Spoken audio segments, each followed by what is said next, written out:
So happy to be with you on this Saturday night. Well, I got something on my mind.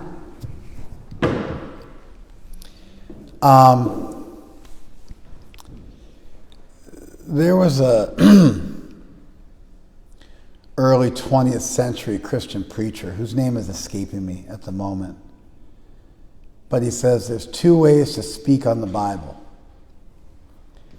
He said you either have something you want to say and you find something in the Bible related to it, or you read the Bible and what you want to say comes from the text. Did you guys follow this? I think both things are valuable. Christianity, by and large, doesn't do serial studies of the Bible. If you guys ever watch Christian preachers do their thing on Sundays or on any day of the week when they do things, they usually pick a topic. It actually goes back to Catholicism, where the Pope gets to speak for the homily on a topic that's pertinent and relevant, and there's some room for him to, it's the time of year, he's going to have to speak about a topic which is related to the time of year, but he also gets to nuance it in the homily, the sermon. And he has to relate it to Scripture, but he gets to pick and choose his topic. So Protestant Christianity largely followed that. And if you look at most churches around the world, you'll find that the priests have an idea they want to talk about something. They want to talk about forgiveness or compassion or mercy or justice versus mercy or something like that. And they'll pick out some select verses from the Old and New Testament. And then if you're a Catholic, you'll throw in some words of previous popes and canonized saints and stuff like that. And if it's a more modern church, they'll throw in some rock lyrics and they'll have that cheesy band backing them up. And if it's a more traditional church, then they might even put in some original Greek or the Vulgate, which is the Catholic Bible, which is written in Latin from a translation from the Greek. Or they'll go back to King James if they're a Protestant, which was translated in the early 1600s. And like this, it's either traditional or it's modern, and they cite sources and give evidence, but they have a theme, an idea in their mind, and then they build a class around it. Did you guys follow that? I do that sometimes. And then I also, a lot of times, just lecture directly from a sacred text and let the text speak for itself as much as possible and try to transparently communicate its intended meaning. All right. I'm going to do the former of the two today because I want to talk about the riots at the Capitol building. And so I got a verse in the Gita. It's a great verse from the Gita. Dando damayatam aham. Dandaha damayatam aham. Amongst ways of controlling people, I am the stick. Danda means stick. Like when we say dandavat, it means like with the quality or like a stick. It's because you lay down flat and you prostrate yourself on the ground like a stick. That's why it's called dandavat. It's like it's filled with the quality of being a stick that you lay down flat like that. You follow? You know what push-ups are called in India? They're called dund. Duh. Because when you do a push-up, it's like a plank, and therefore it's a stick. Have you guys ever seen the Hindu push-up? The Hindu push-up is like a sort of that down dog portion of Surya Namaskar, where you go down and kind of into a cobra and then back up again. That's called a Hindu push-up. Your feet are slightly wider apart. Your hands are slightly wider apart. You do kind of a dive bomber push-up, and then you roll through it, and you end up in a artificially lordotic position, like in a cobra, and then you come back the way you started, and you wind up in a piked position, almost like in a down dog. You guys get what I'm talking about? That's a Hindu push-up. So if you go to India and you want to work out with a bunch of Indian guys and you start doing regular old good-fashioned U.S. Marine Corps push-ups, like the way that we would think a push-up is, They all go, no, that's not how you do a push-up. And then they'll show you this very yoga-esque push-up. And they'll say, this is a push-up. They have a different way they squat, too. It's much more fluid. It's just kind of like the Indian mace, which is not like really a straight strength move.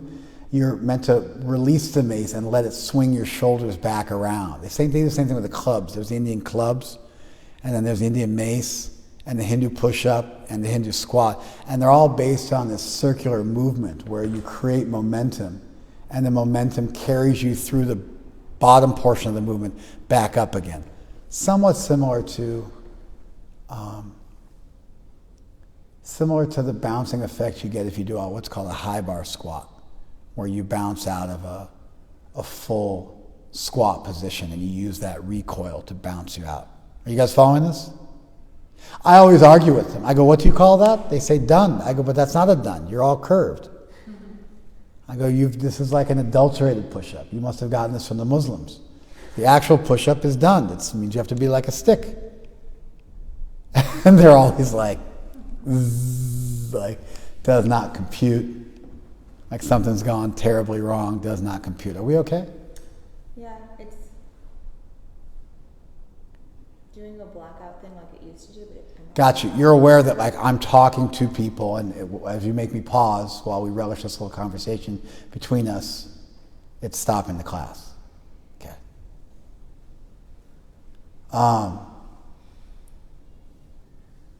So yeah, I always make this point to them, that it's supposed to be a stick because it's called a dunda.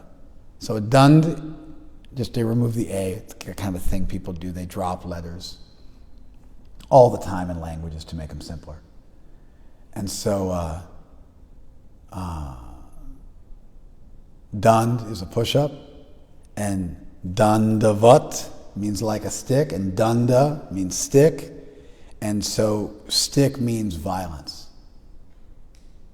Of means of controlling people, I am violence. Because a stick is also a weapon used to strike people. In India, the police carry these lathis. They're like very, very long sticks that go to a really fine point, so that when you hit somebody with them, it has a whip-like effect. They hurt. I've been hit with them. They hurt. They leave a mark because it's like a whip. It's not like a regular stick. I mean, you hit somebody with a regular stick, it leaves a mark too. I've been hit with regular sticks too, and they also leave marks. But it's got a particular kind of whip-like, break the skin element to it because of that tip on it. So sticks have long been used as carried by police officers, used by police officers, used to punish criminals, used to punish children. And Krishna, God, like the loving God who plays a flute, doesn't even carry a weapon. Shiva carries a trident. Everybody's got some weapons they carry, but some of the gods have many weapons. Like Kali, it's just like all of her arms are filled with weapons. But Krishna's just playing a flute. But that Krishna who plays the flute says, of means of controlling people, Dhamma yatam is where you get the word Damodar from Dhamma, which means to control. So Damodar is one who's controlled around the belly. Udara is where you get the word udder from in English. So Damodar, one who's controlled around the abdomen with a rope. That's a name for Krishna, for the Leela when he's tied up. It's the same word. Dhammayatam aham. I am of ways of controlling people. I am dunda. I'm the stick. Do you guys follow this? Okay. Now, if you really want to appreciate the message of the Gita in this regard, you actually need to know something about Indian culture. A lot of times we want to separate the spiritual lessons of a tradition from the tradition. A lot of times we want to separate the culture of a tradition from the actual tradition. but you're limited in that. You guys ever heard of the cargo cults? You know about the cargo cults? Just from you.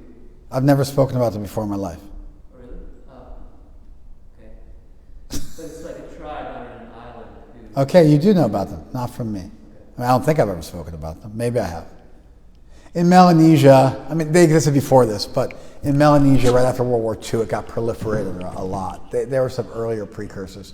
But Western people came to unsettled islands in the South Pacific, and they brought with them tons of goods. And goods would like drop out of the sky, and airplanes would come and drop off goods, and goods would be thrown down from airplanes in parachutes, and jeeps and cars, and just all sorts of cargo. And they thought, wow, these Westerners must have some powerful magic, and they're able to get our ancestors to give them goods from heaven. They didn't understand about, manufacturing processes and transportation processes, and they hadn't gone through the Industrial Revolution. They were a pre-industrialized society that had largely lived completely unexposed to the West. Therefore, when they saw the fruits of industrialization, without having been through the process of industrialization, it was like magic. These Westerners had powerful magic which allowed them to conjure up all these goods. You guys following this? So there were some cargo cults. They're not sure. They think maybe these were being used by the big men on the island to control the little men on the island. But there's like in that Pacific Island culture, your power was demonstrated by you being able to be very generous. And if you were very generous and you gave gifts to people and they were dependent on you, then they became beholden to you. And because they had a little bit of culture, if they were dependent on you or beholden to you, they were actually loyal to you and faithful to you. And so the people who were the wealthiest and therefore capable of giving the most generosity, they also wielded an incredible amount of political capital because those people would fight and die alongside the people who would help them. We don't get this. Like if you give a homeless person some money, he doesn't know you. Like 2 minutes later, he'll treat you like garbage.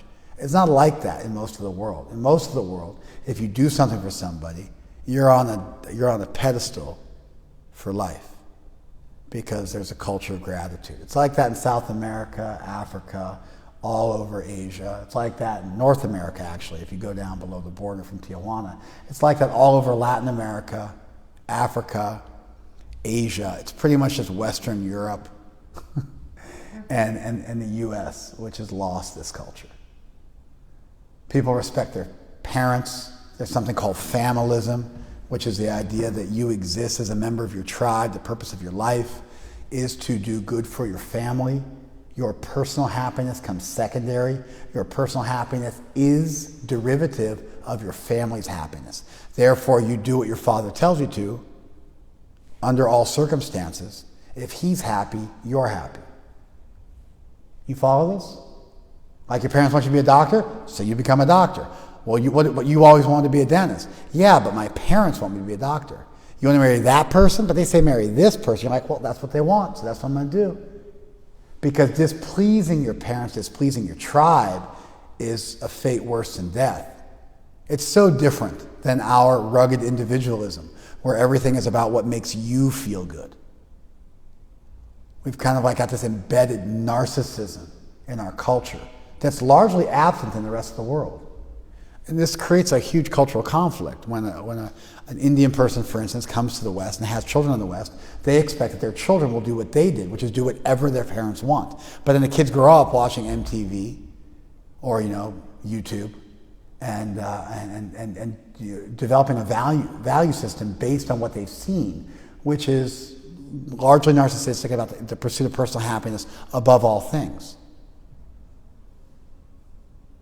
Like, most of the world, like in India, the divorce rate is 1%.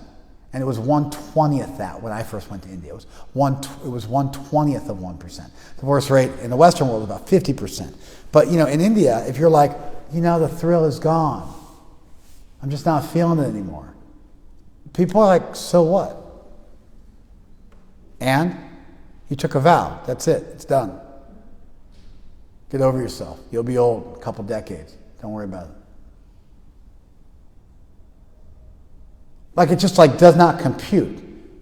In the West, it's like, I'm not feeling it for you anymore, baby. It's like time to move on. And like that's a legitimate explanation. That's a legitimate argument. People find that argument to be reasonable. In most of the world, divorcing is looked at kind of like the same way we look at eating meat in the Hare Krishna movement. It's like not for human consumption. And you might have arguments for it, but really you're looking at the person like, why do I even have to explain this to you? Like, what's wrong with you? That's how most of the world looks at people who divorce. It's so different. Our culture is very much based on individual happiness. We're individualistic. We're rugged individualists. Most of the rest of the world is based on familism, tribalism.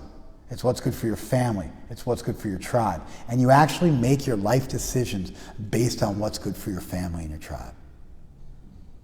And you find happiness in that because you value that. We get little bits and pieces of this in the military. Joining this man's army, any army in the world, it's a pretty heavy thing. You're saying to your wife and your children, I love you, but I have a duty and a responsibility that supersedes my duty and responsibility to you guys. I'm going to leave you guys potentially for relatively long periods of time, and I'm going to put myself in harm's way, and I may die. And I'm willingly, with both eyes open, making that decision. That's who I am. You follow? Now, there may be exceptions to this. There may be, make sure you distance. There may be exceptions to this. There may be situations where somebody joins the military at a very young age, before they have a significant other and children. Then they have that significant other and children. They're still bound by law, but their heart's not in it anymore and they can't wait to get out. You follow? But for every one of those guys, there's another guy who, even after marriage, even after having kids, feels a greater sense of responsibility to his nation. He will leave his wife and kids, or she will leave her wife and kids, husband and kids, and they will go put themselves in harm's way for extended periods of time and risk their life because they have a greater sense of what their duty is that goes beyond just their nuclear family. Right, Narayan? You know tons of people like this, right? Absolutely. You may even be a people like this, right? No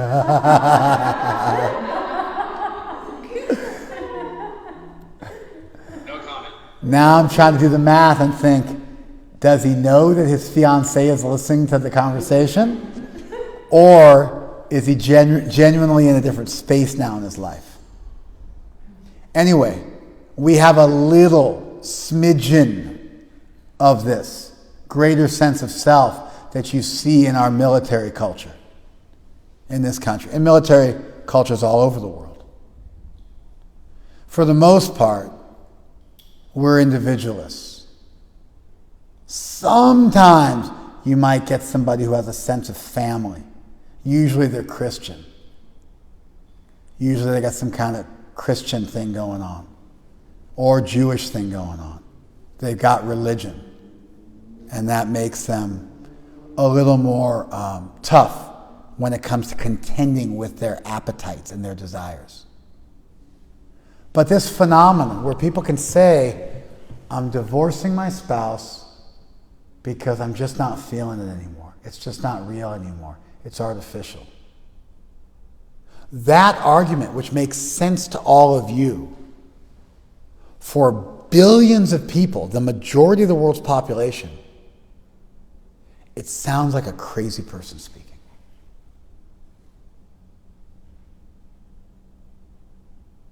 Because they are familists. They have a familistic understanding. They participate in familism.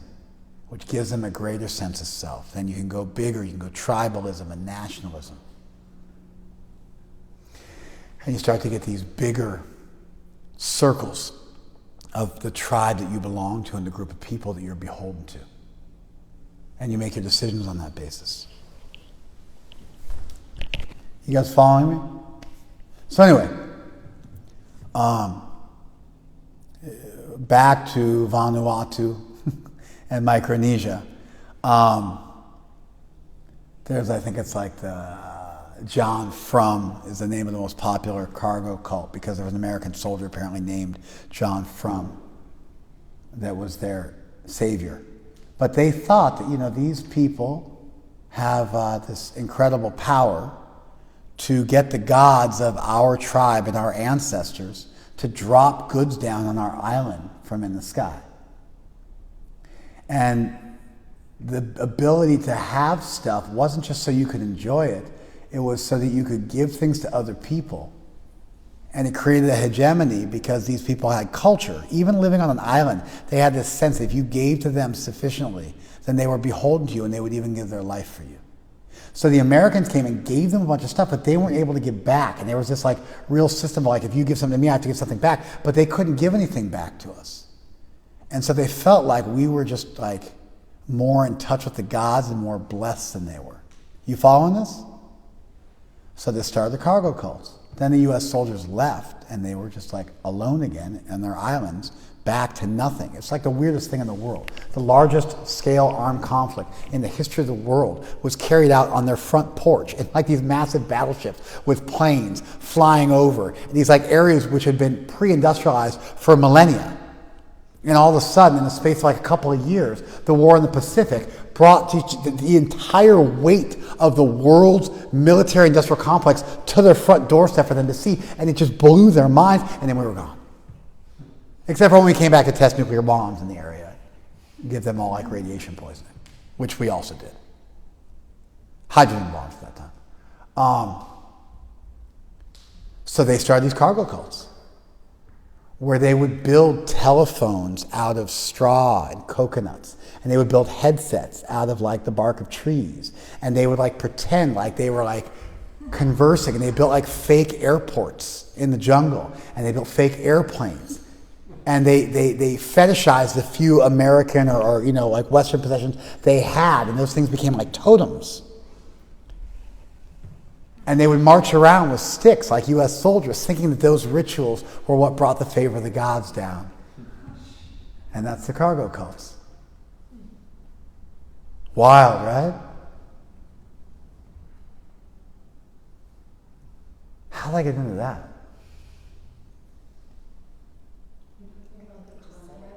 Huh? Yell. Thank you. To appreciate the cargo cults, thank you. To appreciate the cargo cults, you have to understand their culture. It's not just enough to talk about their religion. So there's this idea, it's very much a Western idea, it's a postmodern Western idea, it's maybe 100 years old, maybe less, maybe 80 years old. But this idea that you should separate a belief system from its culture and just look at the essence of what they believe. But that's impossible because the essence of what people believe is oftentimes directly linked and inexorably linked and innately linked and fundamentally linked to their culture. So to appreciate Krishna's statement, amongst means of controlling people, I am the stick, I am violence. To appreciate that, you don't just need a language lesson where I explained to you that the word dund is the Indian push-up and it's also what it means to prostrate yourself. That's not enough. You have to understand Indian statescraft from the Manu Sanhita, the old Indian legal text, which was codifying what probably existed before that. There's 4 general ways you engage in political machinations. If a threat presents itself, you ignore it.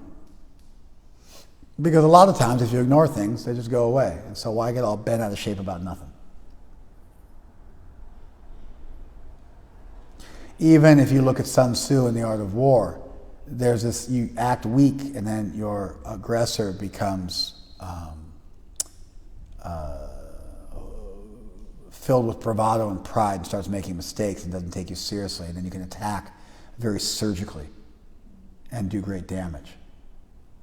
There's an attack by draw This happens all the time. You ever seen like fighters like Muhammad Ali, they'll put their hands down to fight or even put their hands behind their back? You ever seen that? They're insulting and emasculating their opponent. And they're inviting them to throw increasingly more crazy punches at their face, depending on the fact that they're going to be able to react and evade those punches. But by that person extending themselves further and further, they're going to open themselves up to counterstrikes. It's an attack by draw. There's lots of fighters. They make a whole career out of being a counter-striker. They just stand there in front of their opponent and they wait for you to throw, and then they're faster than you, and so they throw and hit you back before you can hit them. You follow?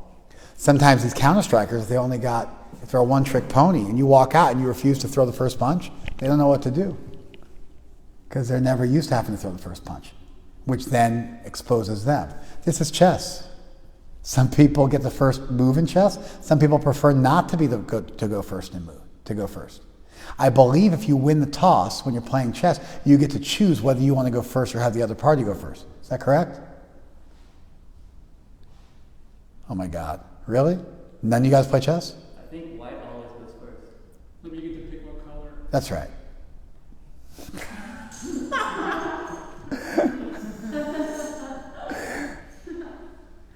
Because some people prefer to react rather than be proactive.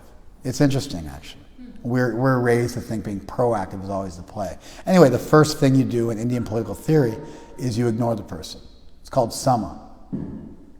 Actually, there's a verse in the Gita, sama dhamma tapa shocham kshantir arjava. Krishna explains all the qualities of the Brahmanas. The first one is sama, he's equal. The second one is dhamma, he's self-controlled. The same words amongst means of controlling people. Dhamma, I am the stick. So even these two words, sama and dhamma, controlling people and being equipoised, it's about controlling yourself when it's talking about the Brahmanas. Anyway, so the first thing you do is you ignore the person. If that doesn't work, then you do dan. Dan means you give them something. You give them a little position. Then if they're satisfied with that position, they're out of your hair and they become an ally. You follow? Essentially, you bribe them. Like if they're low class, they'll just leave. Then you can ignore them. If they're a little more of a serious threat, then they could be a really good ally too. And then you give them something and now they're tied to you because again, in most cultures, if you give something to somebody, they become beholden to you. You follow? We're weird in that way. We have no sense of loyalty. We take and then it's like, what have you done for me lately? Janet Jackson made a song called What Have You Done For Me Lately in the 80s. Remember that song? What have you done for me lately? Da, da, da, da, da. Ooh, yeah. That song? Super low class, isn't it? It's like the essence of materialism. Like unless you're doing something for me right now, whatever you've done in the past is history and it doesn't count. I have no memory. I have no sense of fidelity. I have no integrity. Like that statement, what have you done for, it sounds all sexy and cool and like, yeah, go girl. But like for most of the world, it's like, what's wrong with you? Like, were you raised an orphan? Did you have no training? So, the first thing is you ignore them. Second thing is you give them some charity and you make them your ally. Third thing is Bhed. Like Achintya, Bheda, Abheda, Tattva, our theological position, simultaneous, inconceivable oneness and difference. Bhed means difference. Bhed means you divide and conquer. So you send spies into their camp and you get the goods on everybody and you twist them all up in a Machiavellian way. Machiavelli was an Italian political theorist who's famous now. He's actually quite a noble guy. He wrote a book called The Prince. Wrote a couple other books too, but the most famous is called The Prince. Now he's synonymous with like really low class, political intrigue and corporate conspiracy, corporate espionage. But the truth is he was actually he got an incredible moral compass compared to the leaders of the world now. Anyway, so in a very politically astute way, you engage in subterfuge, and you engage in espionage, and you break, through a Cold War, you break the spine of your enemy by turning people against each other. You follow? You understand? That aspect is totally repugnant to the Vaishnava. Because devotees are straight. They're honest to a fault, especially when it comes about to themselves. They're honest to a fault. They're shallow. They're simple. They're straightforward. What you see is what you get. They don't put on airs. They're not fake. And so being duplicit is the most repugnant thing to them. And that's why spiritualists, especially in our camp, in general, refuse to deal with kings, because kings, by their very existence, must engage in duplicity under the guise of diplomacy. Do you follow this? And so if you ignore them and they don't go away, you try to bribe them and get them on your team, they don't do it. You try to break their ranks with some espionage and it doesn't work through a Cold War, then what do? There's 4 levels of Indian political theory. What do? The last one's called Dund. You pick up a stick and you engage in a hot war and you kill them. Those are the 4 levels. So when Krishna says Dando Dhammayatamaham, he means of these ways of dealing with people, this system, I'm this one. So without understanding Indian political theory, the full weight of Krishna's statement doesn't sit with you because you don't understand what he's referencing. You're like, amongst means of controlling people, well, what are the means of controlling people? Actually, they have a schema. They have a 4-part system. If you learn the system, then the weight of Krishna's statement that he's the final solution. Speak softly and carry a big stick. I believe Teddy Roosevelt said that. Who saw us through World War II. You guys following this? So, if you want to understand the teachings of a tradition, this idea that you can separate the essence of their teachings from the cultural mechanism that delivered it, that idea is just a 20th century, less than 100-year-old Western continental philosophy idea called postmodernism.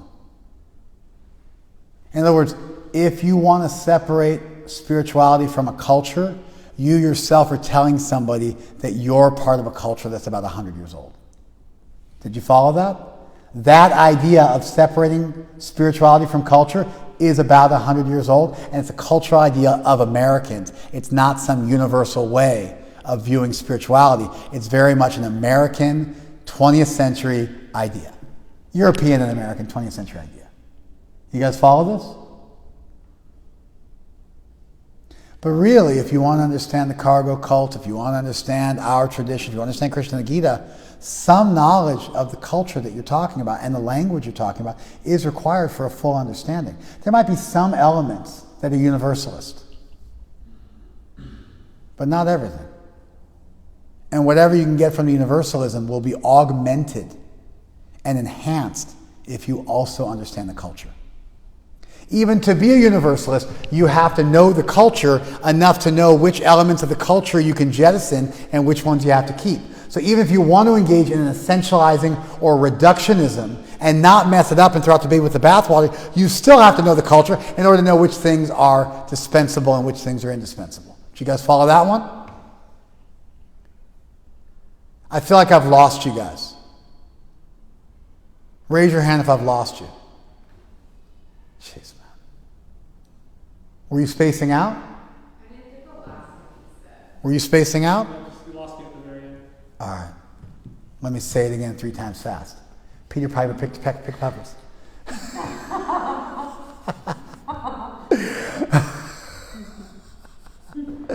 How many woodchucks? With a woodchuck, chuck a woodchuck, could chuck wood. Let me say it fast but clean for you guys.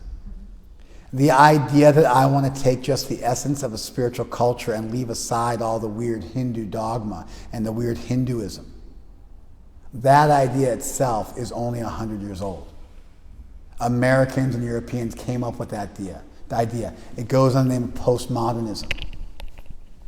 This reductionism, this essentializing. That wasn't done. For thousands and thousands of years all over the world, people understood that if you want to understand a tradition, you have to understand its culture.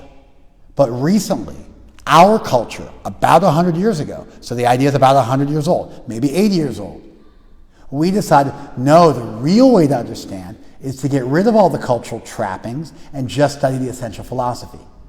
That idea that you can get rid of the cultural trappings and just say the essential philosophy is only about 100 years old, and I've just had to demonstrate with two examples from, far apart that it's actually impossible.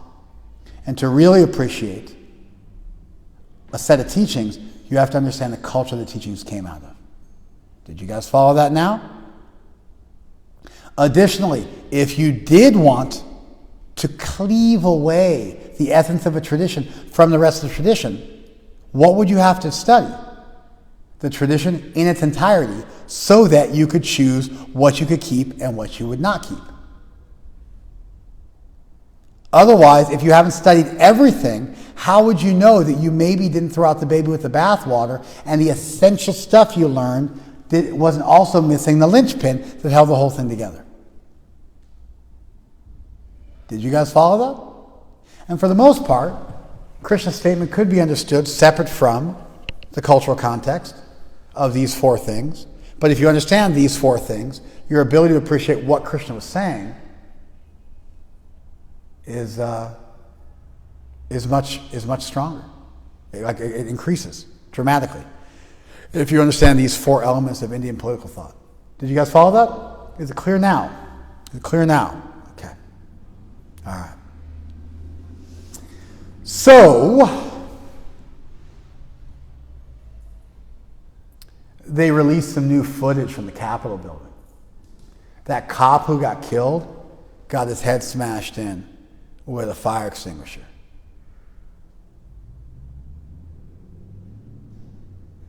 Which is like a really brutal way to go. You're getting your head smashed in with kind of a blunt object. It's like the modern day equivalent, get your head smashed in with a rock. It's like as macabre and as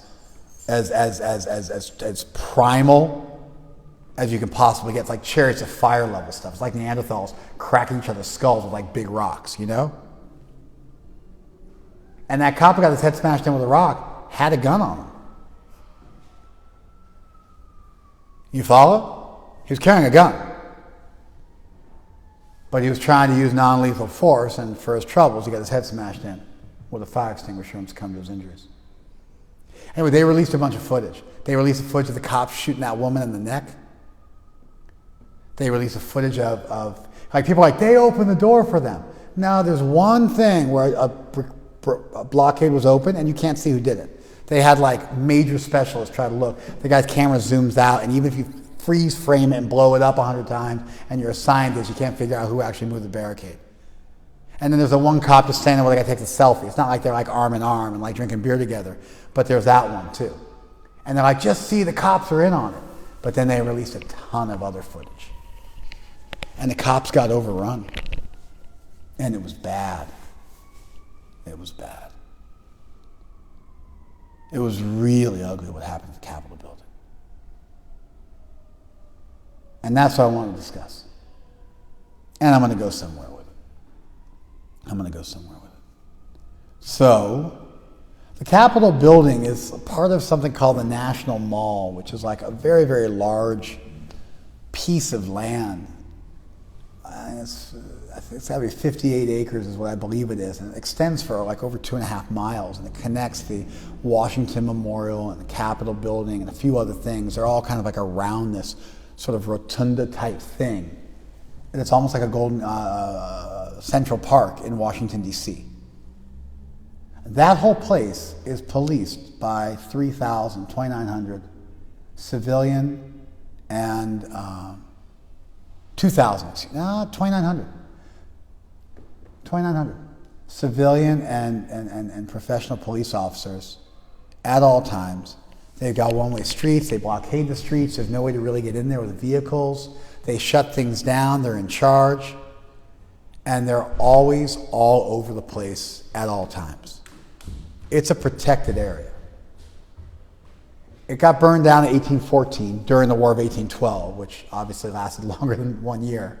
The British burned it down, the Capitol building down in 1814. We had to rebuild it entirely. It got completely rebuilt after the 9/11 scare too, and fortified. And it's a serious place with like underground tunnels and safe rooms and all sorts of other stuff. Anyway, they didn't defend it properly.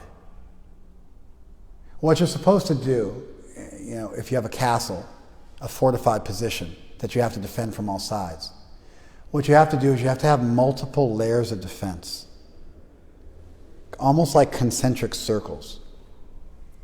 And now they did that with cars, but these people were all on foot, so it didn't help them.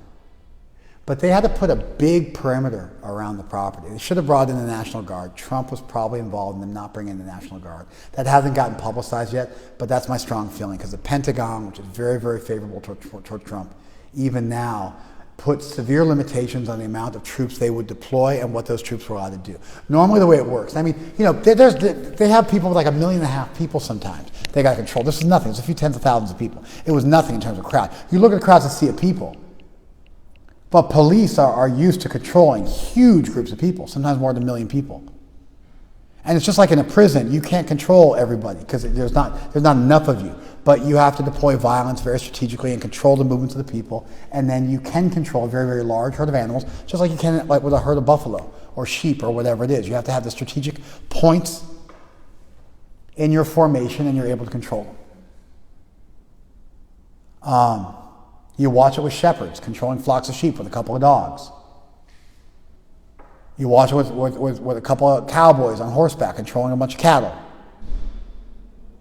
And you watch it, in football games and baseball games. And I mean, football games in England, they're like, they're practically a riot every game. But they still manage to control it. In prisons. Anyway.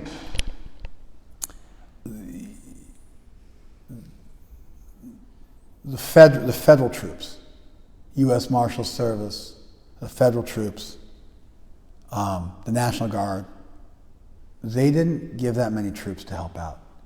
And normally what happens is you might not show a ton of troops, but you have a bunch of troops on standby, ready for terrorist acts in heavy armored vehicles with full riot gear. But they didn't do that. They had no backup, so I took them hours to get backup. Anyway, the first thing you do is you have a large circle. And you don't let people penetrate that barrier. If you don't have that large circle, then what happens is by the time you engage with the force, it's the entire force in one place at one time. If you have a large circle around the whole property, they're coming from all different angles. Not all of them are going to get violent. There's a certain moment. That's almost like a ZMOT, like a zero moment of truth, if you know anything about Google Analytics and marketing. But there's a moment of truth where people decide, I'm going to fight the cops. Nobody wants to fight police officers. You watch people fight police officers, they're usually like trying to get away, but nobody's actually like going like duking cops in the face with full force. So they've usually got the advantage that you're fighting mainly defensively and you're trying to escape and evade, but you're not actually attacking them full force. You follow? So if they had a large circle, people would have come from all different areas, but most of them would have never gotten through the blockade, and they wouldn't know that other people were getting through the blockade, and if some people broke through over there, they'd have to walk all the way back around, and by that time they'd be able to refortify their position. You follow this? But they didn't do that. They had a very, very small perimeter right around the building. And what that meant was by the time they engaged with the protesters, they were a few hundred engaged against 10,000. And it gets to be like a thing where the forward momentum of the crowd is enough to just... Like I was on a train in India. I used to take a train in India, in Mumbai.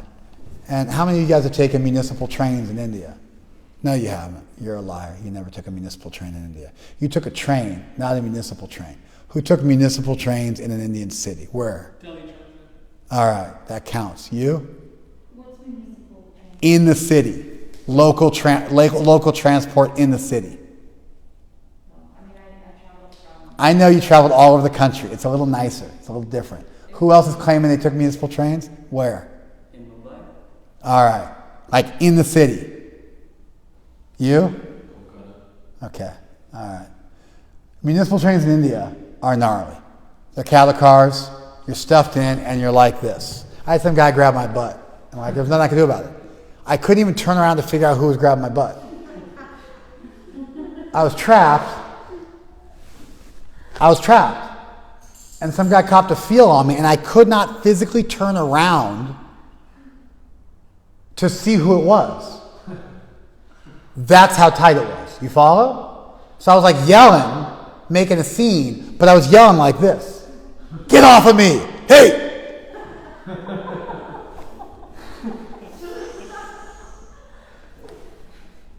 So from then on, whenever I rode the trains in India, I always hung out the door. So I'd have 1 foot in the train, and I'd grab the side of the train, and I'd lean out. That way they couldn't get on me. And then when another train would come by, you'd have to kind of pull yourself in, because they run real close to each other, you get hit. Of course, somebody could have just wrapped me on the fingers, and I would have been done. Oh yeah, it's a big drop. It's not like falling off a train's no big deal. You're 10, 12 feet up in the air off the tracks. It wouldn't be fun. Like you're going 40 miles an hour and you're 12, 15 feet off the air. You get this mob, and it's like a surge. It's like a human wave, and it's no different than being in the ocean. And a wave gets you, and there's nothing you can do. You have to go with it. They reach that moment, but they reach that moment with the full force of the enemy. And they were right there, and then they had nowhere to regroup. And then once they broke through that one line, that one perimeter, there should have been another perimeter already established in the building. But they didn't. A similar thing happened in Long Beach. People don't realize what happened. My landlord owns like $50 million of property in Long Beach. And she was so pissed off because a number of her properties were burned and vandalized in a serious way, and the cops did nothing. They were standing right there. And she was yelling at them, why aren't you doing anything to protect my property? While they were looting the places that she owns. And she's like, I pay so much in taxes and this and that. She was really irate. She's not like a Karen, but on this day, you can't call her a Karen because they were burning her property to the ground. She was pissed off. It wasn't like they stepped on her foot or something like that. But she was, really berating the police, and they were just ignoring her. I watched it. I was downtown in Long Beach. I watched the people were looting, burning stuff all around me. Cops were doing nothing. We had to protect our own property. They didn't do anything. And so people wonder, why is that? Because what would they have had to do to protect places? They would have had to shoot people. That's what would have had to happen. They had the means. That cop could have stopped himself from getting killed. He could have shot the person. But there's this thing where in today's political climate, police using violence is like a death sentence for them. There's so much bad PR, and so everybody's trigger shy. And they don't want to create that thing, where they're shooting some protesting, a white girl from Long Beach protesting, and they shoot her in the face, and then it's like a huge catastrophe. Of course, now maybe for the first time in the history of the world, they shoot a black person. It could be even worse. Maybe the first time in the history of the world. But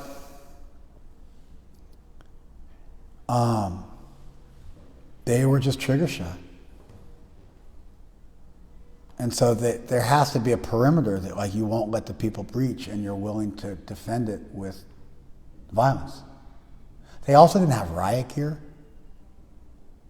They didn't have any of the stuff you're supposed to have when you want to engage in major crowd control.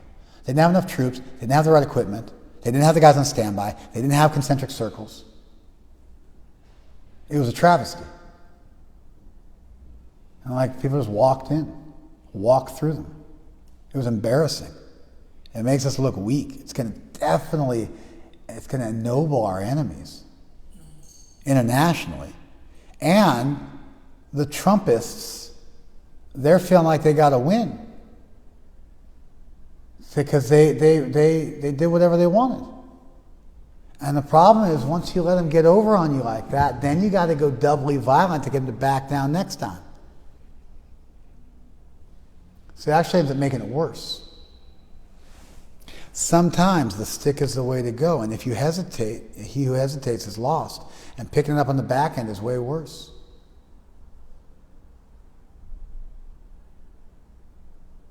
Some guy was vandalizing our property. I called up with him in front of the police station. I told him if he ever came back, I was going to control him and get him arrested. And he said, "Are you threatening me? Are you threatening me?"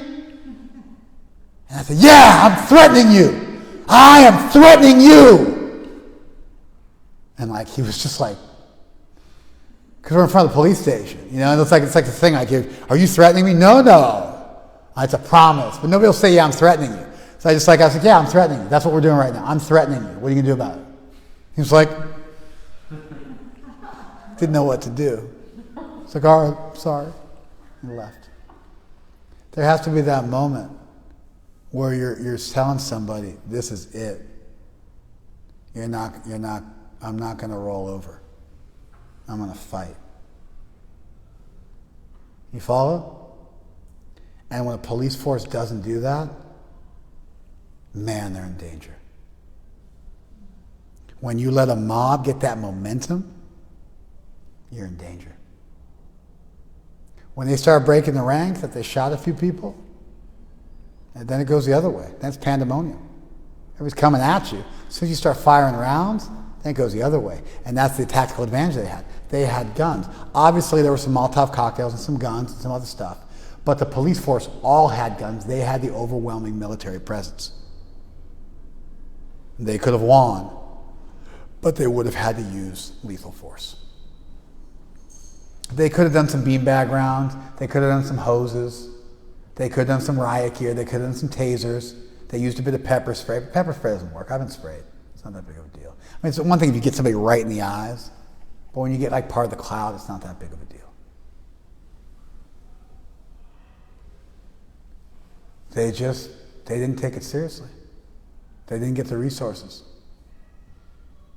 The police chief had to resign. Other people resigned. There's a bunch of finger pointing, but like heads are rolling. They're going to have to completely redo the Capitol Police Force. It's a disaster. Anyway, that's what happened. They didn't use violence when they were supposed to. Interestingly, Trump, according to people on the White House staff, according to Senator Sassy.